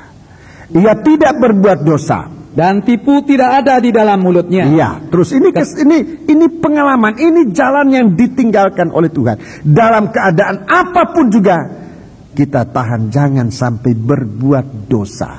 23. Ketika ia dicaci maki, ia tidak membalas dengan tidak mencaci membalas maki. dengan caci maki. Ini kesaksian Yesus. Terus, ketika ia menderita, ia tidak mengancam. ia tidak mengancam. Tetapi ia menyerahkannya kepada Dia yang menghakimi dengan adil. Terus, ia sendiri telah memikul dosa kita di dalam tubuhnya di kayu salib, supaya kita yang telah mati terhadap dosa hidup untuk kebenaran. Oleh bilur-bilurnya kamu telah sembuh. Oleh bilurnya kamu telah sembuh. Sebab dahulu kamu sesat seperti domba, tetapi sekarang kamu telah kembali kepada gembala dan pemelihara jiwamu. Jadi ini cara kehidupan. Ini kesaksian Yesus yang ia tinggalkan bagi kita sebagai mempelainya. Ini kesaksian Yesus yang dia tinggalkan bagi kita. Kalau kita mau menang dari peperangan yang akan meledak di surga itu, ini dia tinggalkan bagi kita sebagai senjata yang membawa kemenangan. Kesaksian Yesus. Coba baca Fatsal 3. Fatsal 3 ayat 1. Fatsal 3 ayat 1. Demikian juga kamu, hei istri-istri. Ya, demikian juga kamu, hei istri-istri. Demikian bagaimana? Seperti Yesus sudah berlaku. Seperti Yesus sudah bersikap. Di dalam Fatsal 2, mulai ayat 20 kita sudah baca tadi. Seperti itu, hei istri-istri. Kita ini adalah mempelai wanitanya, juga istri-istri dalam dunia ini. Demikian juga, hei istri-istri, tunduklah kepada suamimu. Terus, supaya jika ada di antara mereka yang tidak taat pada firman, mereka juga tanpa perkataan dimenangkan oleh kelakuan perhatikan istrinya. Perkataan di sini, dimenangkan, bukan dikalahkan. Dengarkan baik-baik. Alkitab ini menggunakan istilah dimenangkan oleh kesaksian Yesus yang ada dalam istri. Kelakuan dimenangkan oleh kelakuan istrinya. Ini kesaksian Yesus yang ada di dalam istri. Terus ayat 2. Jika mereka melihat bagaimana murni dan salehnya hidup istri mereka itu. Ini yang membuat kemenangan. Ini yang membuat ini teladan. Teladan seorang istri.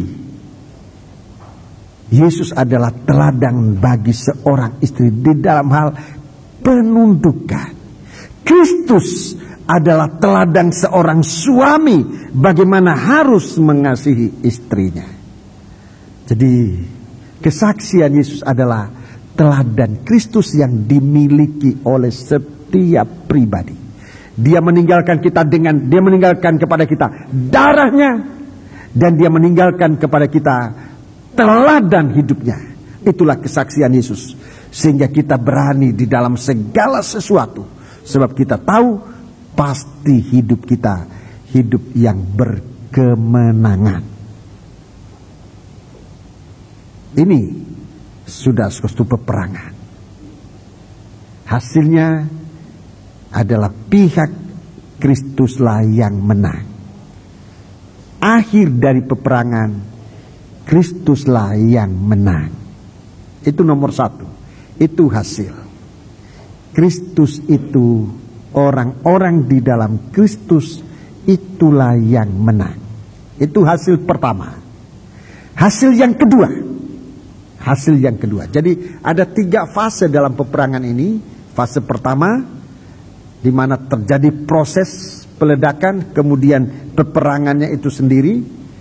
Saya tidak harus bicara soal itu, tapi sekarang proses yang ketiga atau fase yang ketiga adalah di mana hasilnya apa? Hasilnya sudah jelas. Nomor 1, kemenangan ada di pihak anak-anak Tuhan, di pihak malaikat Jibril, malaikat Mikael.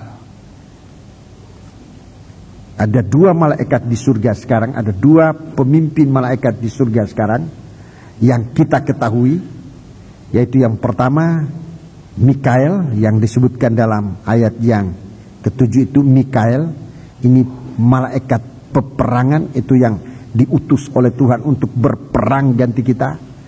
Waktu bangsa Israel ketakutan di tepi laut Kolsum, malaikat ini yang tampil.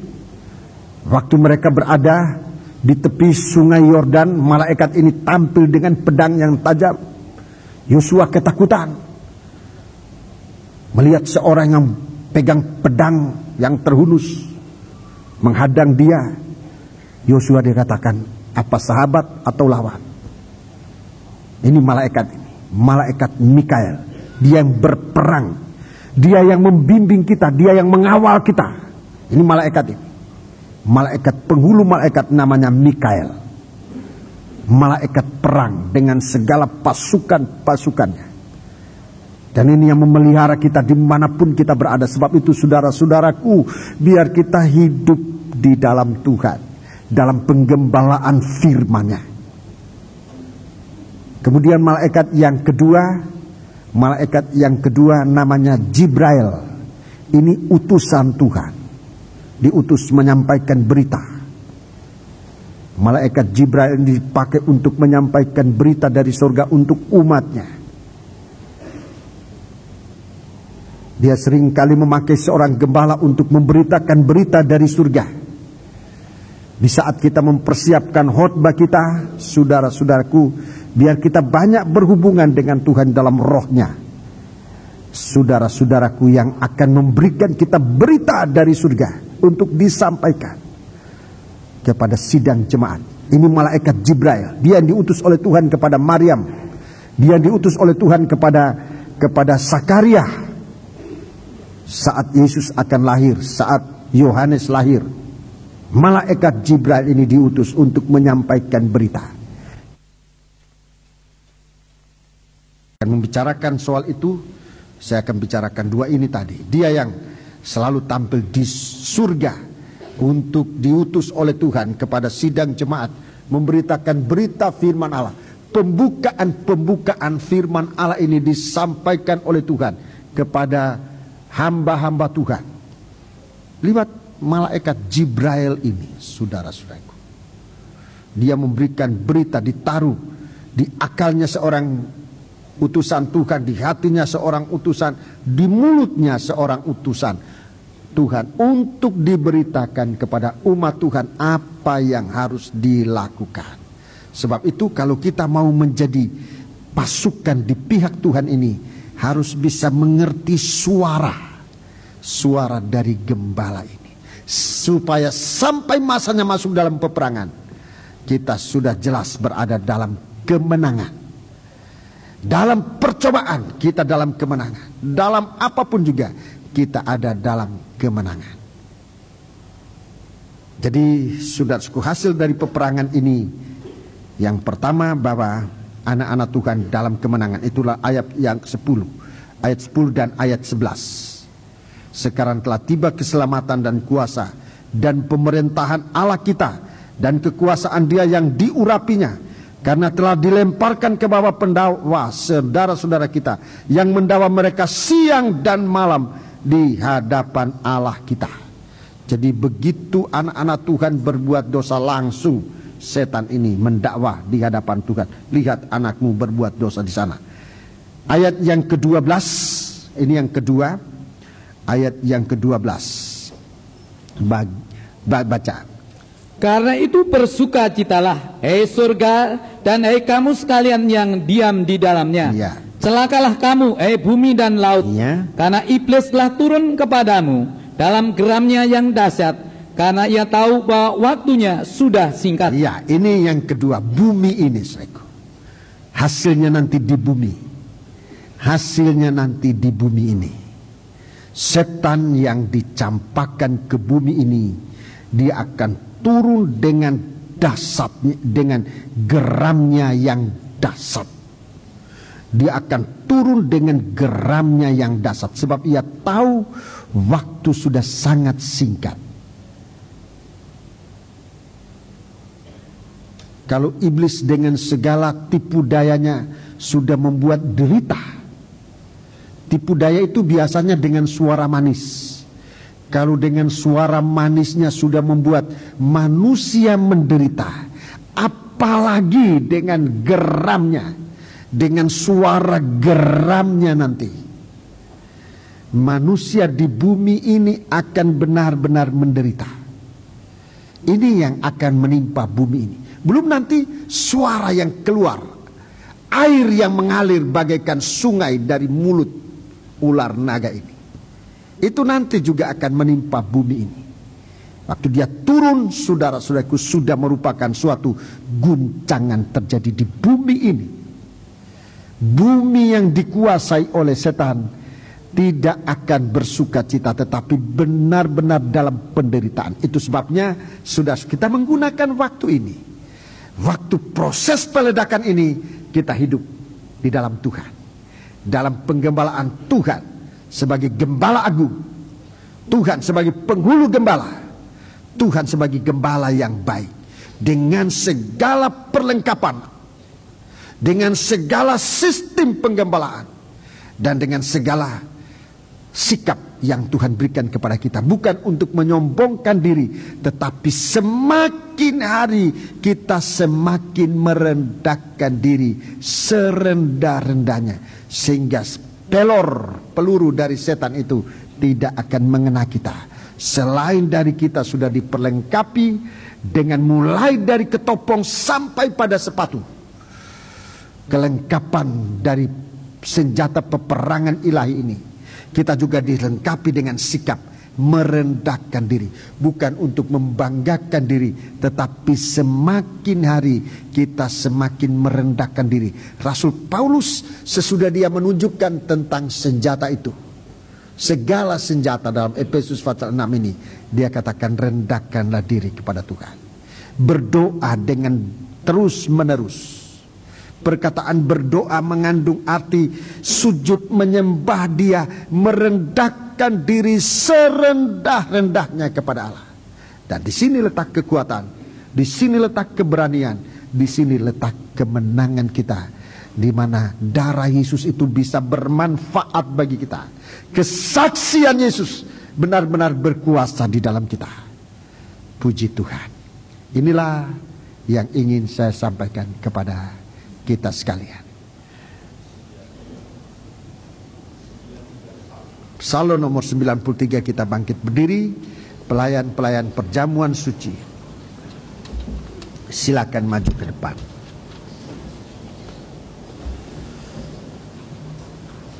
Nomor 93. Kita bangkit berdiri, kita melakukan nomor 93. Gembalaku, gembala yang pengasih.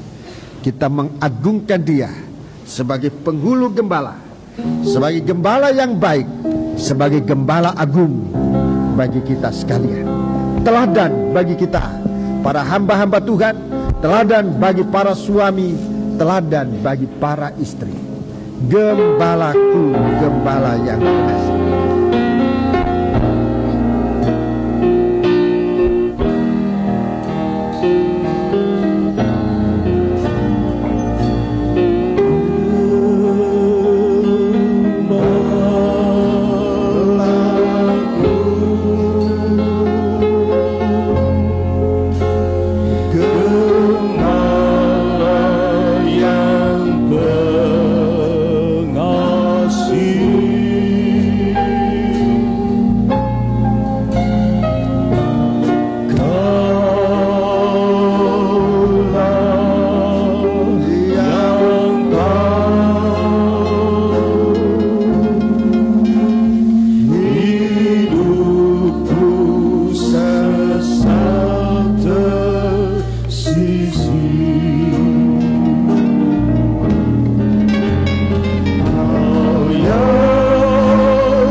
pengertian yang sedalam-dalam.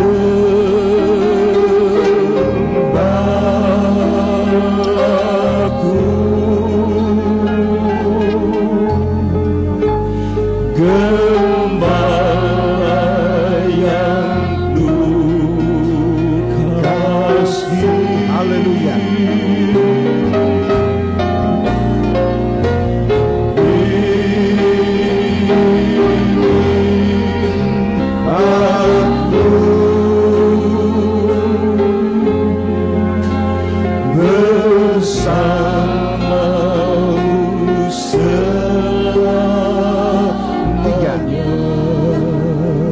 Sementara kami mengundang Saudara Pendeta Yohanes Lewi Santoso untuk tampil ke depan.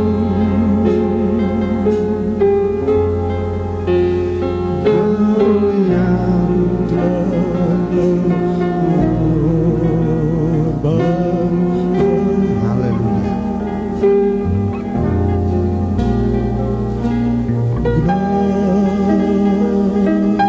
Bapak Pendeta Yohanes Lewi Santoso.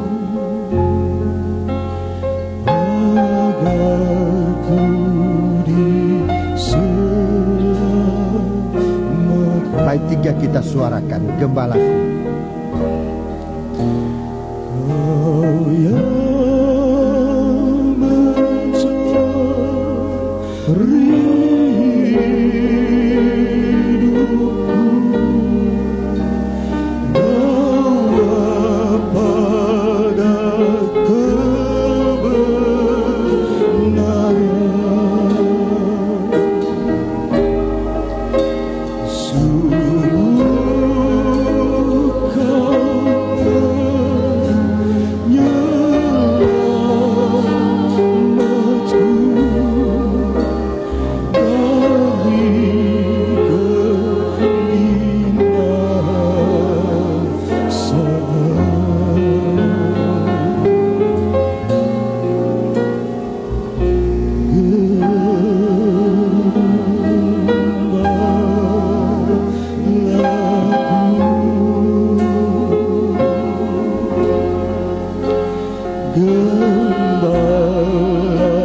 biar kita mengalami sistem pengembalaan kita.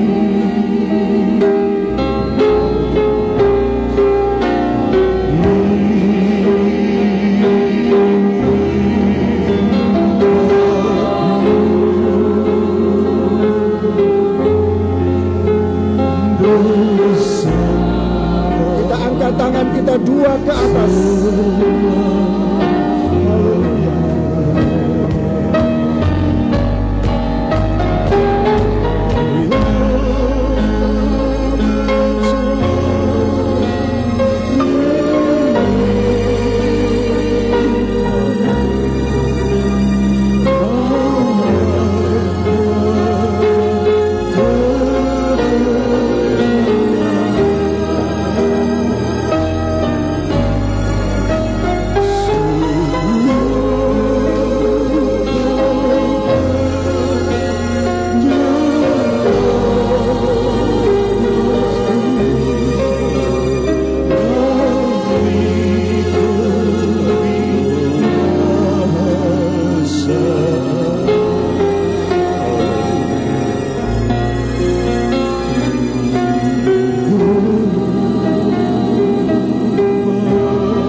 Sembah dan yang kami kenal di dalam nama Tuhan Yesus Kristus.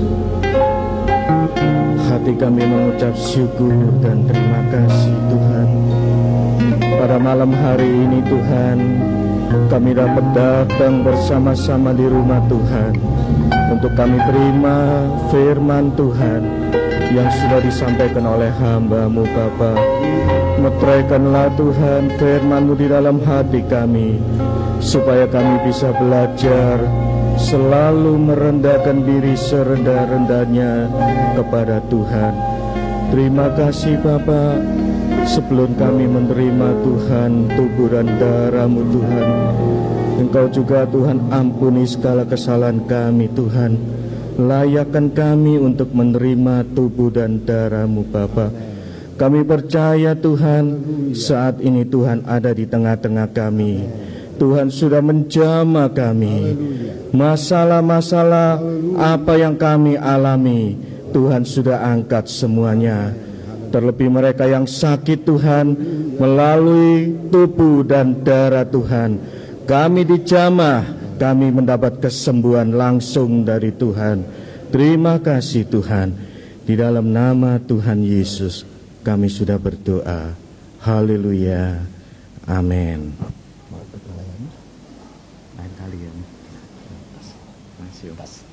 Terima kasih buat doa yang sudah dinaikkan. Kita